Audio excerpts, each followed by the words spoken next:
2018 के सबसे बड़े संग्राम में यकीनी तौर पर बीजेपी को सबसे बड़ा नुकसान उठाना पड़ा है। तो आज सबसे बड़ा सवाल यह है कि क्या 18 का यह संग्राम 2019 के लिए कोई पैगाम लेकर आया है?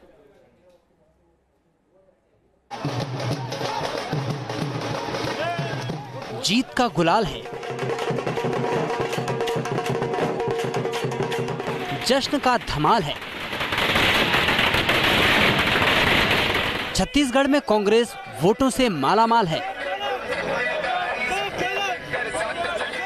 15 साल बाद सूबे में पार्टी की बहार है। राजस्थान में भी कांग्रेस की बल्ले बल्ले है और मध्य प्रदेश में कांग्रेस जंगे मैदान में कांटे की टक्कर दे रही है। हिंदी हार्टलैंड कहे जाने वाले इन 3 सूबों के चुनाव नतीजों ने कांग्रेस में नई जान फूंक दी है, तो बीजेपी के लिए वक्त मंथन का आ चुका है।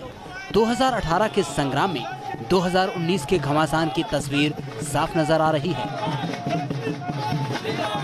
देश में जहां 5 साल पहले बीजेपी फुल थी वहां हाफ, जहां हाफ थी वहां साफ, और जहां नहीं थी वहां माफ। हिंदी हार्टलैंड से एक पुकार आई है कि मोदी जी को के खिलाफ माहौल बन रहा है। एक लक्ष्य है कि अपोजिशन सारा गोलबंद होकर के इनको यानी इनसे नमस्कार करना, इनको रुखसत करना है यहाँ से। 2014 के आम चुनाव में जहां बीजेपी के चेहरे पर चमक थी, अब वहां पेशानी पर लकीरें आनी लाजमी हैं। मध्य प्रदेश की 29 लोकसभा सीटों में बीजेपी ने 2014 में 27 सीटें जीती, जबकि 2013 विधानसभा चुनाव में उसके पास 230 में से 165 सीटें थी। छत्तीसगढ़ में बीजेपी ने 2014 में 11 लोकसभा सीटों में से बीजेपी ने 10 सीटें जीती। तब 2013 में उसे विधानसभा की 90 में से 49 सीटें मिली थी। और राजस्थान में बीजेपी ने लोकसभा की सभी 25 सीटें जीती थी, जबकि 2013 के विधानसभा चुनाव में उसे 200 में से 163 सीटें मिली थी। हालांकि राजस्थान और मध्य प्रदेश के उपचुनाव में बीजेपी को कुछ सीटों पर हार का सामना करना पड़ा, पर अब 2019 से पहले हुए विधानसभा के इन चुनावों ने यकीनी तौर पर बीजेपी के लिए बड़ी चिंता खड़ी कर दी है। ये धरा पे बुनियाद रख दी, जड़ पकड़ ली, पेड़ बड़ा हो गया है और ये बरगद है। मूछें भी जाके फिर दोबारा खटैक करके पेड़ बनेंगी, ये गिरने वाला नहीं है। 70 साल की विश्वसनीयता है, समझे नहीं, एक नए सूर्य का उदय है। और मुझे आने वाले समय में, जिसे मैं कह रहा हूँ, बदलाव, लोगों का समर्थन का सैलाब और इनकलाब, बुरे दिन जाने वाले हैं। लोगों के मन में उठ रहा है कि ये बुरे दिन जाने वाले हैं और राहुल गांधी आने वाले हैं, लाल किले पे झंडा फहराने वाले हैं। ये कहना कि ये कहीं ना कहीं 2019 की तरफ सांकेतिक है, ये उचित नहीं होगा, गलत होगा। क्योंकि 2003 में भाजपा 3 राज्यों में जीती थी, 4 में से, लेकिन 2004 में हमारी सरकार हारी थी। 2009 में 2 जीते थे, लेकिन 2009 में सरकार नहीं आई। तो इनका कोई केंद्र सरकार के ऊपर में कोई इम्प्लीकेशन नहीं है और कुछ स्पष्ट नहीं होता। 2013 में नरेंद्र मोदी के प्रधानमंत्री कैंडिडेट घोषित किए जाने के बाद हुए इन 3 राज्यों के विधानसभा चुनाव को नरेंद्र मोदी का करिश्मा कहा गया। तो आज बड़ा सवाल ये कि क्या वो करिश्मा कमजोर होने लगा है, या फिर ये बीजेपी के क्षेत्रीय नेताओं की नाकामी है जिसने कांग्रेस के लिए मौका दे दिया है। Team news nation.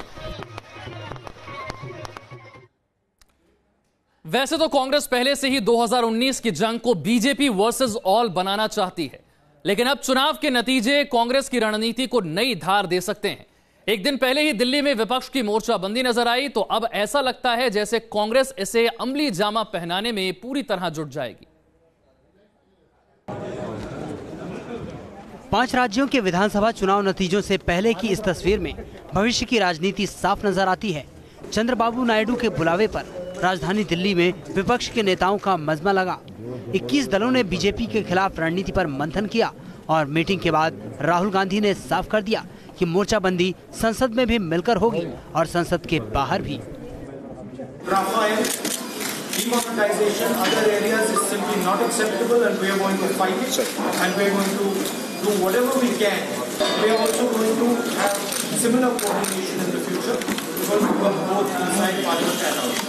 तो 2019 के चुनाव से पहले बीजेपी के खिलाफ मोर्चाबंदी के लिए हुई मीटिंग में सोनिया और राहुल गांधी के अलावा कांग्रेस के कई दिग्गज शामिल हुए। तो वहीं एनसीपी के माजिद मेमन, टीएमसी से ममता बनर्जी, टीडीपी के चंद्रबाबू नायडू, जेडीएस से एचडी देवगौड़ा, सीपीएम से सीताराम येचुरी, नेशनल कॉन्फ्रेंस से फारूक अब्दुल्ला, एलजेडी से शरद यादव, आरजेडी से तेजस्वी यादव, डीएमके के स्टालिन, जेएमएम के हेमंत सोरेन, आरएलडी के अजीत सिंह, सीपीआई के डी राजा, बिहार के पूर्व मुख्यमंत्री जीतन राम मांझी, झारखंड विकास मोर्चा के बाबूलाल मरांडी और केसीएम के के मनी समेत कई नेता शामिल हुए। 21 दलों के महामंथन का मकसद सिर्फ एक था, 2019 में बीजेपी के विजय रथ को रोकना। और अब 3 राज्यों के चुनाव नतीजों ने मानो महामोर्चे को एक नई धार भी दी है और नई आवाज भी। लक्ष्य है कि अपोजिशन सारा गोलबंद होकर के इनको यानी इनसे नमस्कार करना, इनको रुखसत करना है यहाँ से। राहुल गांधी ने इन चुनावों में जो मेहनत की है उससे उन्हें साबित कर दिया कि उनमें आने वाले भविष्य की और तमाम तरह की यानी लड़ाई का मादा है। मुश्किल ये है कि 2014 के बाद बीजेपी का कुनबा कम हो रहा है। चंद्रबाबू नायडू पहले ही किनारा कर चुके हैं और जीतन राम मांझी के बाद अब कुशवाहा ने भी अलग राह पकड़ ली है। और 2019 के लिए बीजेपी के लिए चुनौती उन सूबों से भी ज्यादा है जहां 2014 में उसे बड़ी कामयाबी मिली। हमको सोचना पड़ेगा ये क्यों हुआ है, खास करके इंडिया के जो हमारे सभी अलाइज थे वो भी हमें छोड़कर एक एक चले जा रहे हैं। शिवसेना भी इतनी खुश नहीं थी, ना है आज भी। मध्य प्रदेश, छत्तीसगढ़ और राजस्थान के अलावा 2014 के लोकसभा चुनाव में बीजेपी गठबंधन को यूपी में लोकसभा की 80 में से 73 सीटें मिली। बिहार में लोकसभा की 40 सीटों में से बीजेपी गठबंधन को 31 सीटें मिली थी।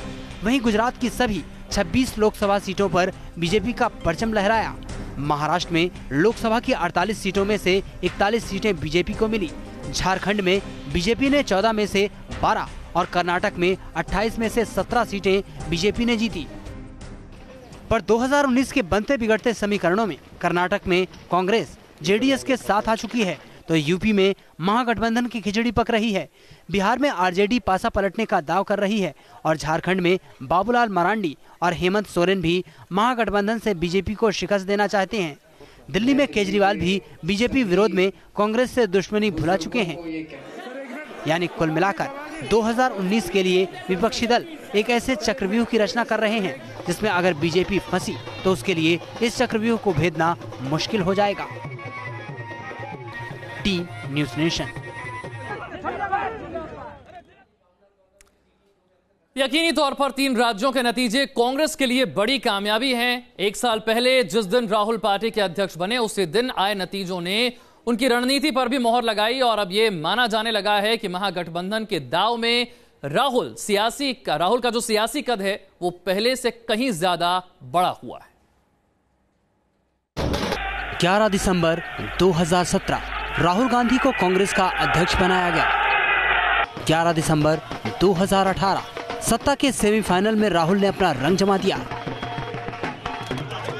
यूं तो सियासत में 1 साल का वक्त कम नहीं होता, लेकिन बहुत ज्यादा भी नहीं होता। लेकिन पिछले 1 साल में राहुल गांधी ने साबित किया कि राजनीति उनके खून में है और उनके कंधे गांधी नेहरू परिवार की सियासत की विरासत को आगे ले जाने के लिए तैयार है। 11 दिसंबर के नतीजों ने बता दिया है कि राहुल इंडियन पॉलिटिकल साइंस में कम से कम ग्रेजुएट तो हो ही चुके हैं।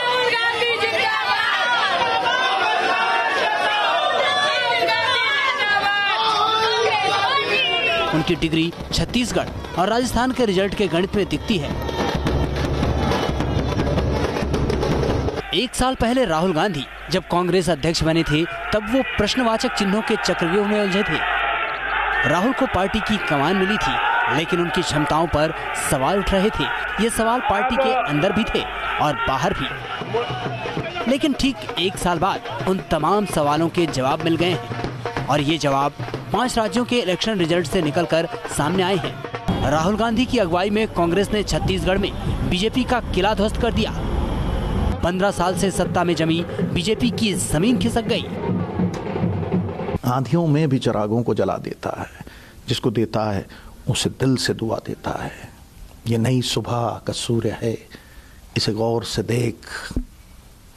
हिंदुस्तान वालों को ये अंदाज नया देता है। एक नौजवान नेता उभर के आएगा, सामने आएगा उम्मीद के साथ, एक अनंत संभावनाओं के साथ, पॉजिटिविटी के साथ। ये कहना सही नहीं होगा कि छत्तीसगढ़ और राजस्थान में कांग्रेस की जीत के पीछे एंटी इनकम्बेंसी फैक्टर नहीं था,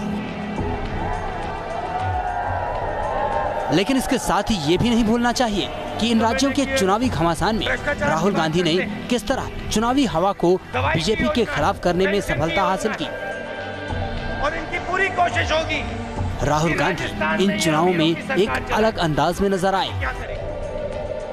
वो ज्यादा आत्मविश्वास से भरे थे।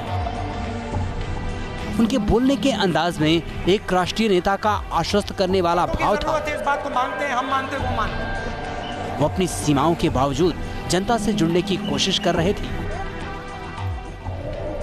बीजेपी को उसी की पिच पर मात देने के लिए राहुल गांधी ने सॉफ्ट हिंदुत्व की राह अपनाई।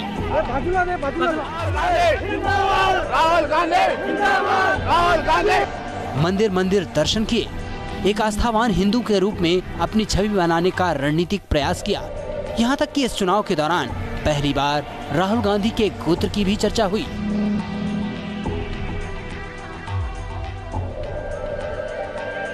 राहुल गांधी ने इस बार एक और गुगली फेंकी जिसमें बीजेपी फंसती नजर आई। राहुल गांधी इस बार इलेक्शन में ट्रेंड सेंटर बनकर उभरे। मामला चाहे हिंदुत्व का हो या फिर किसानों का या फिर राफेल का, राहुल मुद्दे उछालते रहे और बीजेपी उन्हें लपकने में ही व्यस्त रही। छत्तीसगढ़, मध्य प्रदेश, राजस्थान, तेलंगाना और मिजोरम के इलेक्शन रिजल्ट पर अगर नजर डालें तो पता चलता है कि कांग्रेस ने अपनी खोई जमीन हासिल करने की दिशा में मजबूत कदम उठाया है। भारतीय जनता पार्टी के शासन के खिलाफ, मुख्यमंत्री जी के शासन के खिलाफ लोगों का गुस्सा था। साथ ही साथ जो कांग्रेस पार्टी ने विकल्प प्रस्तुत किया था, जो रोड मैप हमने तैयार किया, राहुल गांधी जी ने जो कैंपेन किया प्रदेश के अंदर, उसे देखकर जनता ने उसको पसंद किया है और कांग्रेस की तरफ लोगों की उम्मीदें हैं। कांग्रेस कार्यकर्ताओं का ये जश्न, ये उल्लास बताता है कि कांग्रेस को जीत की वो टॉनिक मिली है जिसकी सख्त जरूरत उसे 2019 के आम चुनाव से पहले थी। इसका श्रेय राहुल गांधी से नहीं छीना जा सकता। राहुल ने आलोचनाओं के अनगिनत शूल झेले हैं। इस बार कुछ फूल भी उनके दामन में गिरे हैं। देखना है क्या ये फूल 2019 में महकते हैं या मुरझा जाते हैं। Team news nation.